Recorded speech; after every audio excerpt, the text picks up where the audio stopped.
The dust motes, like tiny, forgotten stars, danced in the single shaft of sunlight that dared to pierce the grime of your windowpane. You watched them, Marcus, from the depths of a worn armchair, a relic as bruised and faded as your own spirit. Each breath was a slow, deliberate act, a testament to the heavy air of disillusionment that had become your constant companion. The badge, once a gleaming emblem of purpose, now felt like a phantom weight on your chest, a ghost limb aching with the memory of its loss. Years had passed since the whispers turned to shouts, since the gavel's final, damning strike echoed through the hollow chambers of your career, yet the taste of ash remained. You were a man adrift, anchored only by the specter of Elara Vance, the brilliant journalist whose unsolved murder had fractured your world. Her face, vivid in your mind's eye, was a silent accusation, a question mark etched into the fabric of your identity. You'd failed her, failed yourself, and in that failure, you'd found a desolate kind of peace, a withdrawal from the world that had cast you out. Then, a knock. Sharp, insistent, a jarring intrusion into the quietude of your self-imposed exile. You didn't expect visitors. Not anymore. The world had long since forgotten Marcus Thorne, or so you believed. You opened the door to a figure in a tailored suit, a man whose eyes held the cool, detached gaze of someone accustomed to power. He didn't introduce himself, didn't need to. His presence alone spoke volumes. Marcus Thorne, he stated, his voice a low thrum that seemed to vibrate with unspoken authority. You're a hard man to find. You merely raised an eyebrow, a silent challenge. Harder to trust. He offered a thin smile, devoid of humor. Perhaps. But necessity often overrides such luxuries. We have a proposition for you. A unique opportunity. He paused, letting the words hang, laden with unspoken meaning. It concerns a cold case. One you might recall. Your jaw tightened. New information has surfaced. Information that implicates significant figures.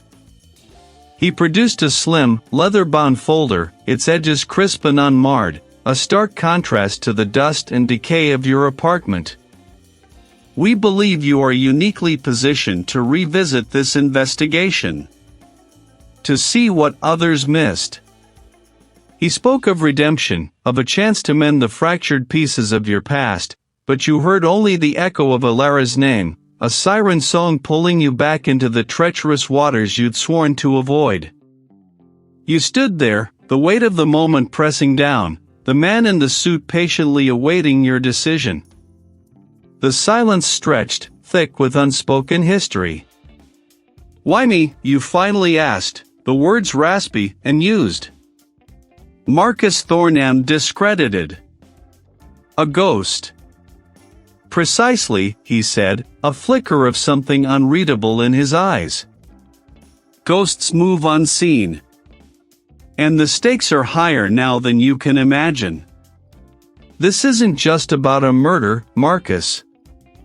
It's about who we are, as a nation. About the very identity we project to the world. He pushed the folder into your hands. Read it. Then tell me if the ghost of Elara Vance allows you to refuse. The folder felt heavy, a physical manifestation of the unresolved grief and guilt that had been your constant companions. You opened the file, the scent of old paper and new secrets filling the air.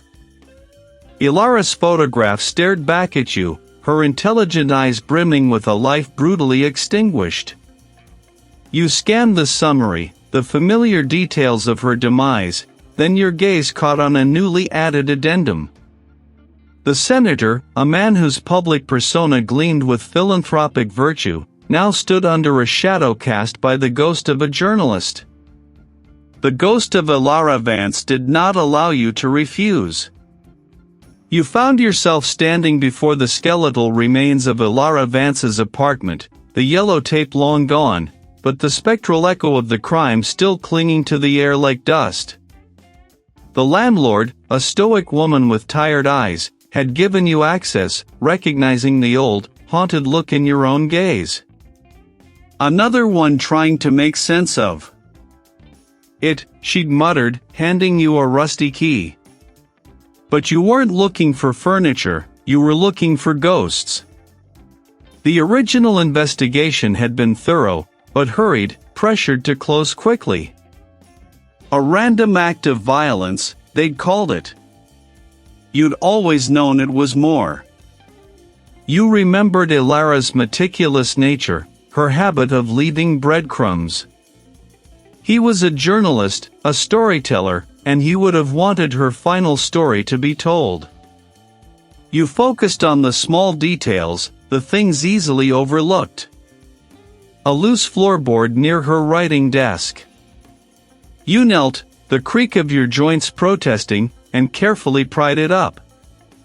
Beneath, nestled in a cavity, was a small, leather-bound notebook, water-damaged but remarkably preserved. Its pages were filled with Elara's tight, precise script, a chaotic jumble of names, dates, and cryptic notes. One phrase, underlined multiple times, caught your eye: Stone's Haven. Watch the harvest. SG connections to migrant flow. Stone's Haven. The name resonated with an unsettling familiarity. You'd heard it before, years ago, in the periphery of another case, one you'd dismissed as unimportant, a footnote in your own downward spiral. You knew you needed to talk to someone who remembered the old days, before your fall. You drove to the precinct, a place that now felt alien, unwelcoming. The sergeant, a burly man named Miller who'd once been your partner, met you with a wary expression in a cramped, windowless office. He'd seen you coming, the news of your return already a ripple through the stagnant waters of the department. Thorne, he grunted, not bothering to rise. Heard you were back. What, cleaning up old messes now? His tone was laced with a resentment that felt as old as your disgrace. Elara Vance. You stated, pushing the notebook across his desk, open to the incriminating page.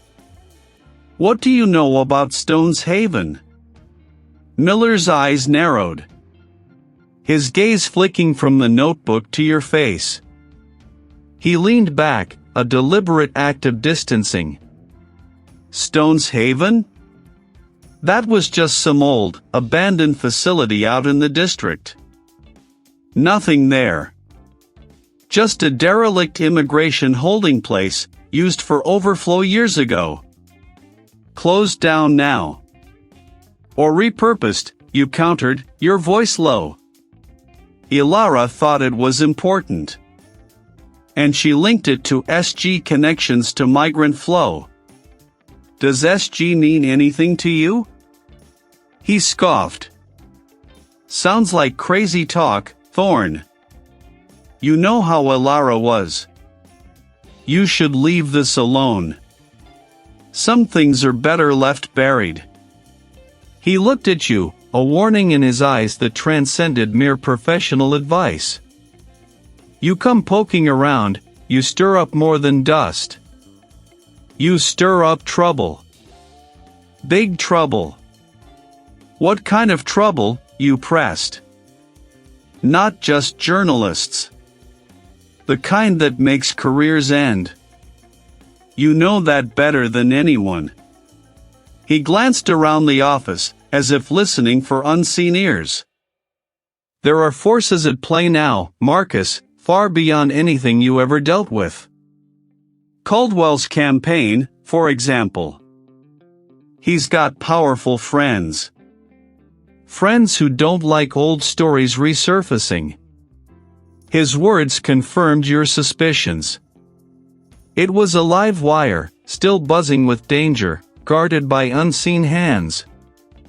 And now, you were stepping into that light, an unwelcome ghost returned to haunt the living. The SG in Elara's notebook, combined with Miller's veiled warnings about Senator Caldwell's powerful friends, sent you down a rabbit hole of digital investigation. You spent days hunched over your laptop, a glowing portal into the underbelly of corporate finance and political influence. The Sovereign Group. It wasn't a name you'd heard openly, but its digital footprint was vast and unsettling. A labyrinth of shell corporations, offshore accounts, and philanthropic fronts, all leading back to a central hub that seemed to funnel vast sums of money into Senator Caldwell's campaign. They owned a network of seemingly innocuous businesses, from logistics companies to security firms, and yes, even a few defunct properties that mirrored the description of Stone's Haven. You cross-referenced these terms with her. Previous articles, finding a recurring theme, the plight of undocumented migrants, their vulnerability, and the ease with which their identities could be erased or rewritten. And Stone's Haven, that old immigration detention facility, was more than just a closed-down building. You decided to visit Stone's Haven. The facility was a sprawling complex of low-slung buildings, surrounded by a chain-link fence topped with barbed wire, rusted and broken in places. It had the desolate air of a forgotten place, yet a faint hum of activity seemed to emanate from within, a barely perceptible tremor in the air. You cut through a section of fence, the metal groaning in protest. Inside, the silence was profound, broken only by the crunch of your boots on gravel. The main building, a grim, institutional structure, loomed before you. The interior was a maze of dimly lit corridors, the air thick with the smell of damp concrete and something else, something metallic and faintly sweet, like old blood. Suddenly, a sharp click behind you. The sound of a door locking. You spun around, your heart hammering against your ribs. The service entrance was now securely shut, the heavy bolt thrown. You were trapped. This wasn't an oversight. He wasn't the emissary, but he carried the same aura of calculated menace. He must have been waiting. You're making a nuisance of yourself, Marcus Thorne, he continued, a faint smile playing on his lips. Some things are best left undisturbed. Elara Vance learned that the hard way. What did she find? You demanded, your voice steady despite the tremor in your hands. He chuckled, a dry, humorless sound. More than he should have. More than you will. Consider this a friendly warning. Go home, Marcus. Reclaim your obscurity. Then, from the ceiling, a loud, grating alarm blared, piercing the quiet. Time to leave, he said, his smile widening. Unless you want to explain to the local authorities why you've broken into a decommissioned federal facility. They're very understanding about trespassers, especially ones with your reputation. The threat was clear. He wanted you caught, not killed, not yet. It was a clever play, designed to break your spirit, to remind you of the very downfall you were trying to escape. As the alarm shrieked, echoing through the empty facility, you knew he wouldn't kill you here. Not when discrediting you served a greater purpose. They were watching you, Marcus, a silent, pervasive threat that tightened its grip around your throat. Your identity as a disgraced detective was being weaponized against you, a constant reminder of the fragility of your pursuit of truth. They knew your every move, perhaps even your every thought. The question gnawed at you, how? You returned to your apartment, the alarm screech still ringing in your ears, the metallic tang of fear on your tongue. You re-examined Elara's notebook, searching for anything you might have missed, any clue to the source of their omniscience. Her notes on identity management and migrant flow kept resurfacing. You remembered the missing migrant family case from years ago, the one that had contributed to your disgrace. A family had vanished without a trace, and you, overwhelmed by personal demons, had dismissed it as a simple border crossing gone wrong, a case quickly overshadowed by the sensationalism of Elara's murder investigation. You had been too blinded by your own internal turmoil to see the connections, too eager to close the file and move on. Elara Vance had been investigating that very family, their disappearance linked to a charitable program run by a newly formed entity, one of the sovereign group's early fronts, which operated out of a temporary holding facility in the very same district as Stone's Haven. Your past failure wasn't just a personal demon, it was a missing piece of Elara's puzzle, a crucial link you had overlooked. The identity of the victims, their forgotten stories, now screamed for justice. The betraying sting came not from a stranger, but from a familiar face. He was now retired, living a quiet life in a suburban home, tending to his rose garden. What brings you out to the land of the living? You sat on his porch swing, the scent of roses cloying in the air. Elara Vance. Stone's Haven. The Sovereign Group. His hand, holding the pruning shears, stilled. It's dangerous, son. Let it go. He was investigating the missing migrant family, you pressed, watching his reaction closely. The ones from the charitable program. The same year Marcus Thorne dropped the ball. He sighed, a heavy, world-weary sound. That was a difficult time for you, Marcus. For all of us. Those cases. They're complicated. The border, the politics. It was messy. Messy, or covered up, you challenged, your voice hardening. Elara linked them to the Sovereign Group. And to Senator Caldwell. You always spoke so highly of Caldwell, Chief.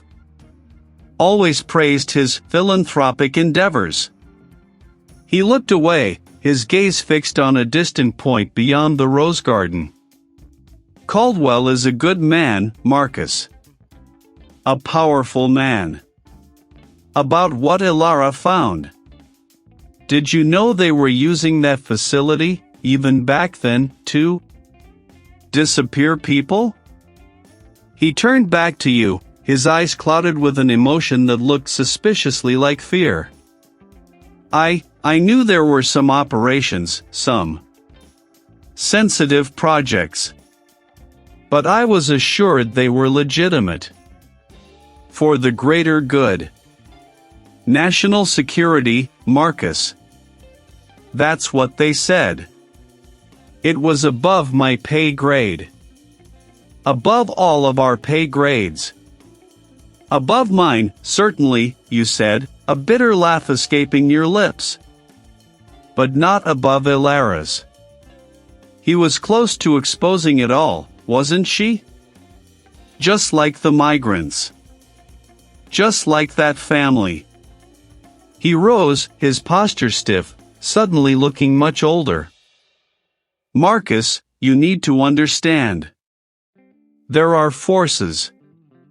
Powerful forces. They protect their own. They protect their interests. You can't fight them.